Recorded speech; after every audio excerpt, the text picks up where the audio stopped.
The House Behind the Party Building by Krasimira Butseva. She lived in the fading red brick house right at the intersection behind the party building, on the corner, in a back street. It had a large white yard like most in the town, with curly long vines like braids descending and winding around its fences and ceilings. Petunias, marigolds, and snapdragons intertwined reached out from left and right, and in the center, rising and falling gracefully, adorned in white beads, hung the artist's anguish. During the plenum of the Bulgarian People's Union in 1946, the party secretary announced that a woman is a mother, but not a comrade and a person, therefore unable to participate in public life, let alone have the right to vote. What strange news! Some approached timidly, others with a slight confidence, although it was difficult for a woman to feel assured in those times. Behind the walls of the house, scorched by the sunset, in a tiny room, herbs, jars, plates, small wooden and metal tools, and jars stood carefully arranged. While in the yard, during the short hours of the day, frogs hopped around, twirled, and often performed pirouettes in the small, self-formed swamp.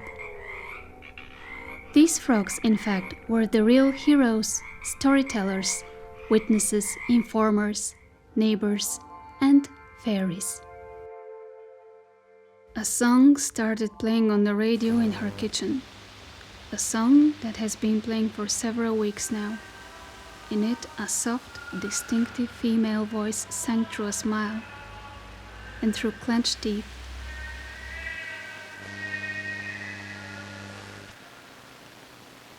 There weren't many like her. After all, the last 10 years had been a quiet, at times accompanied by a sudden and swift purge. She engaged herself with other tasks for that reason. It was dangerous, lest someone suspect. She would wake up very early in the morning and often go first to the fortress, as everyone else in town. It was a shared but solitary ritual that citizens invariably followed. After the fortress, she would go to work. She worked in a pastry shop, which was always crowded, making small sugar-coated pastries with jam.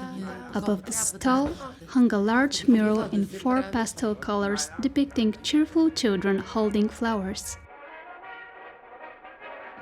The party intensively campaigns for control and surveillance for physical health and care. Thousands of posters are produced across the country to be distributed mostly in villages and small towns. They will teach people to be careful, to take care, and to trust only those who handle new, not archaic methods. And it wasn't that the fortress was close, but she had to go there for reasons beyond civic duty. The journey was light for the most part. There were a total of 4 different paths, some more popular than others. One passed by the fulling mill at the river, then over a rope bridge that swayed like a boat when someone's shoes stepped on it.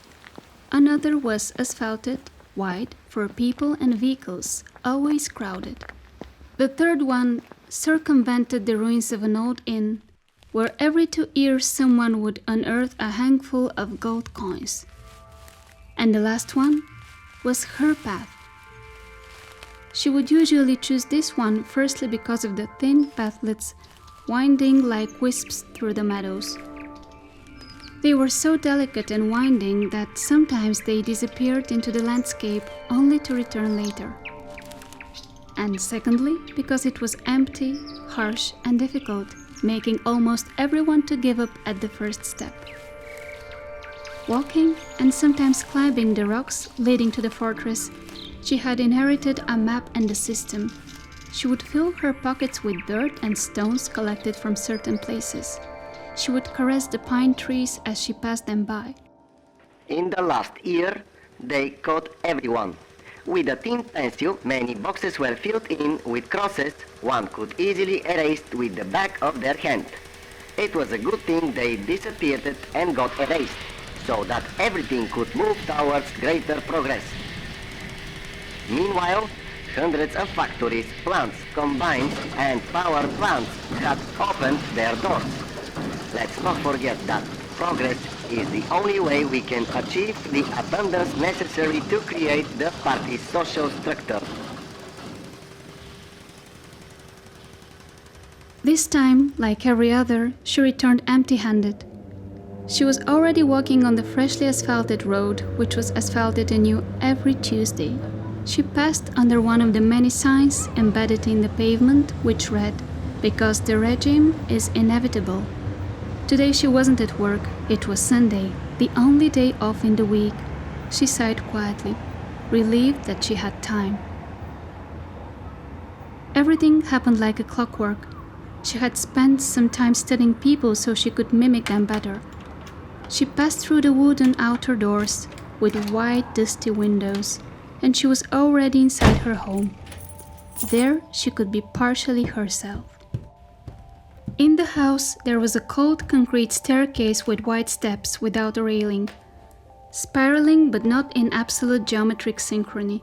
There was a small room there, with 3 windows down to the floor, through which light barely entered. In the middle, a table covered in herbs, dried, withered, and archived.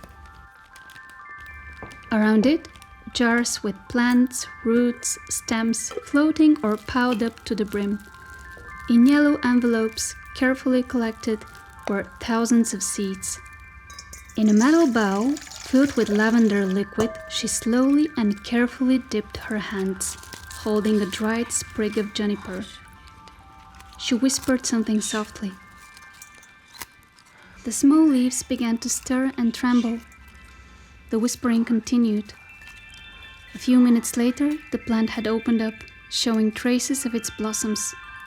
She concentrated, knowing she could easily lose her grip on it, as it was already trying with all its might to break through her tightly closed palms.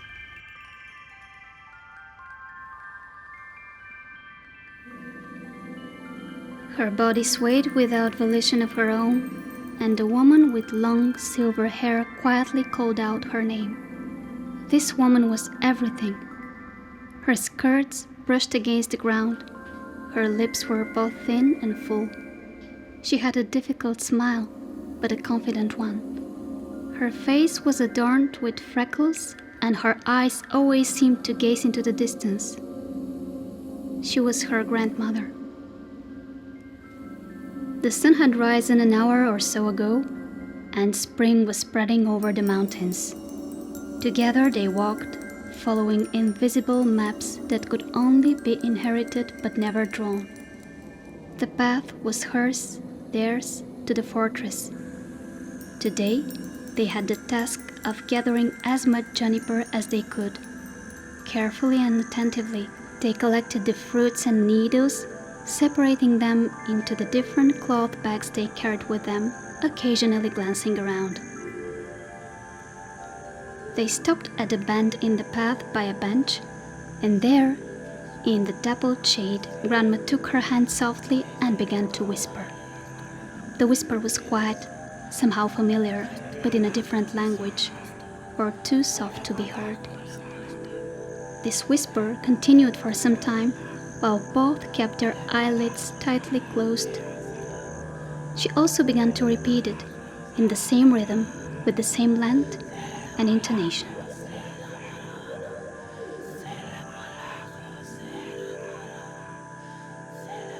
Pine cones and fruits reached out between her fingers, torn from her grasp.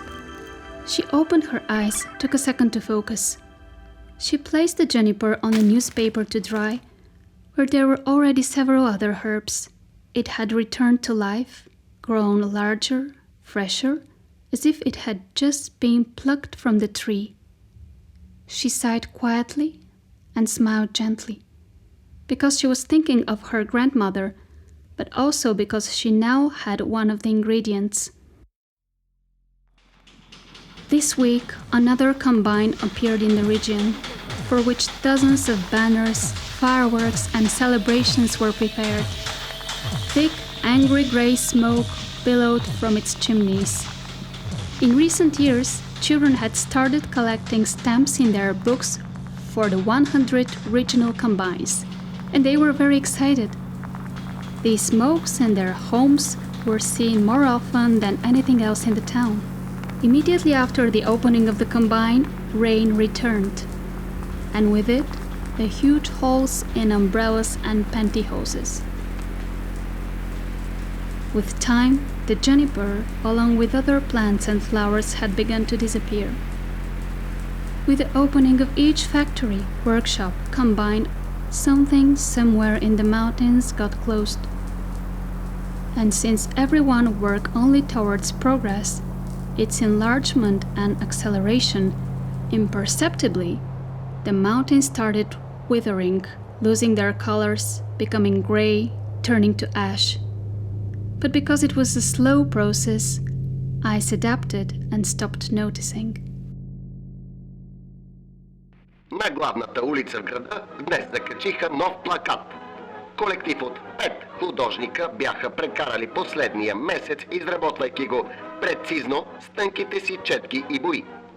На него в черно-бели и сиви цветове, в профил жена и мъж, бяха обърнали глави към тънък парапет, който заграждаше думите: абортът ви лишава от щастието.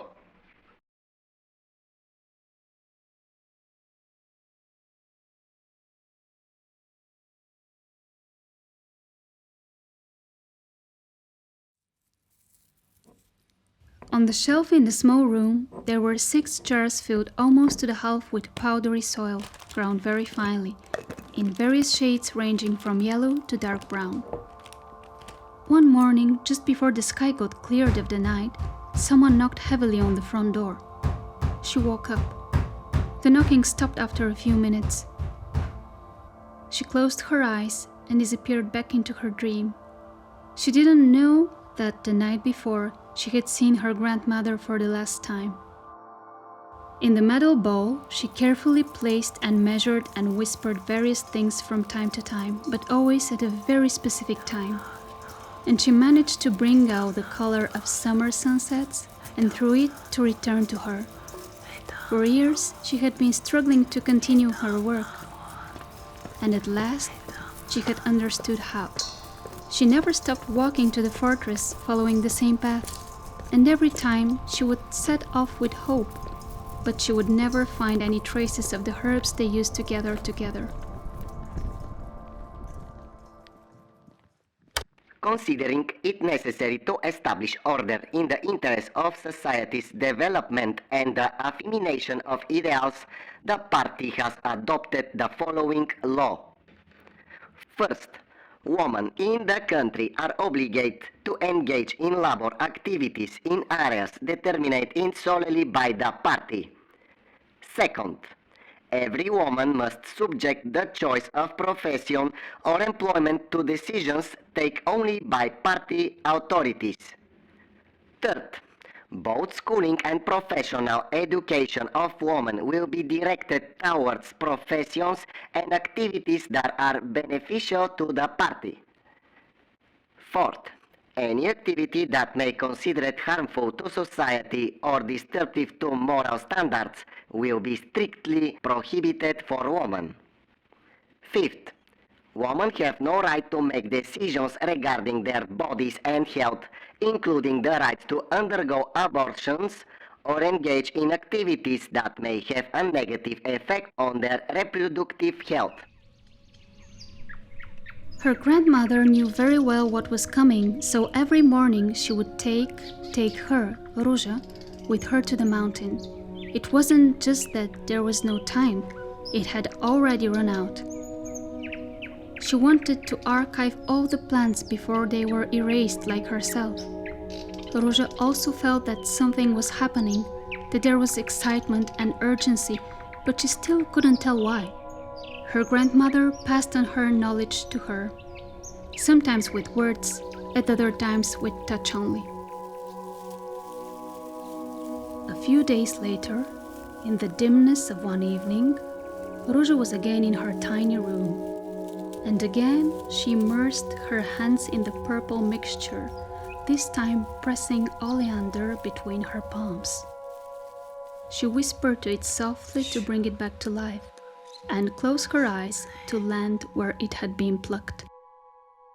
It was the morning before her grandmother had disappeared. Here, the fear could be easily felt, much more physical than the previous time. Her grandmother was not carrying her usual smile, and the skies were cracked in grey.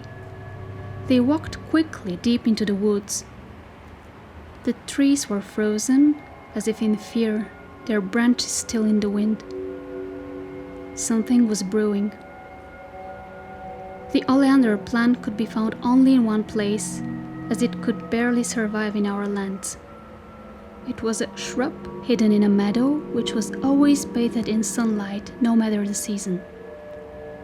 They arrived there, stopped for a moment again, always having to perform their rituals before and after picking to lock the plant. Grandmother sensed the future, connected with its branches, and she decided to share. Ruja, they will come to the house, and you will help them. You will remember everything I haven't shown you yet. Ruja nodded without fully understanding, because grandmother often said such things and never explained anything. They locked the oleander, put it in their bags. There was very, very little of it. Only in the beginning, when the party was just starting with its activities, and only for a short time, were abortions allowed. And, of course, this involved a lot of checkups, documents, stamps, persuasions, connections, and acquaintances. And they were deliberately performed without anesthesia, to punish the woman and let her know that she had made a mistake. The party believed that experience was the best teacher. Although it was dangerous, she still managed to help some of them. Ruja knew she was being watched, surveilled.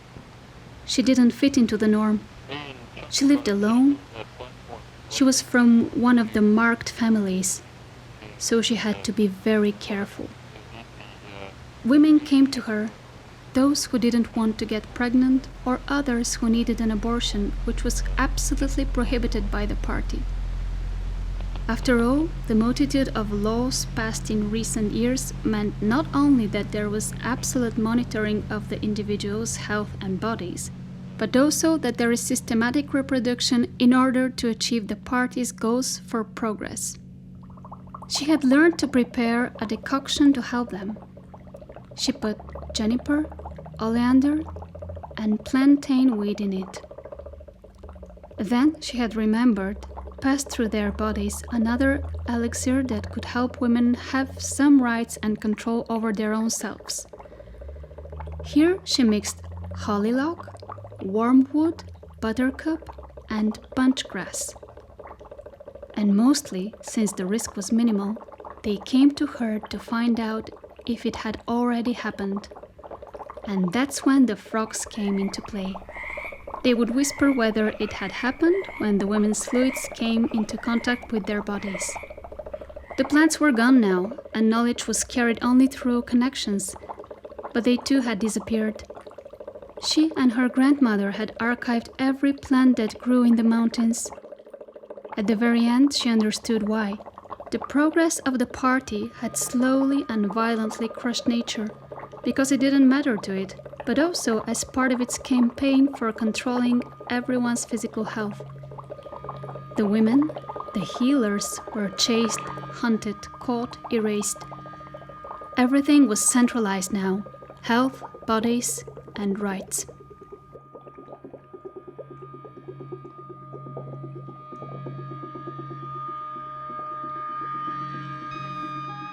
The decoction, the elixir, was almost ready. She waited for it to cool. This time, she prepared it for herself. The party had started a new process. Every woman had to participate in its progress and its amplification, and if she didn't show up at the appointed time and place, they came to her home.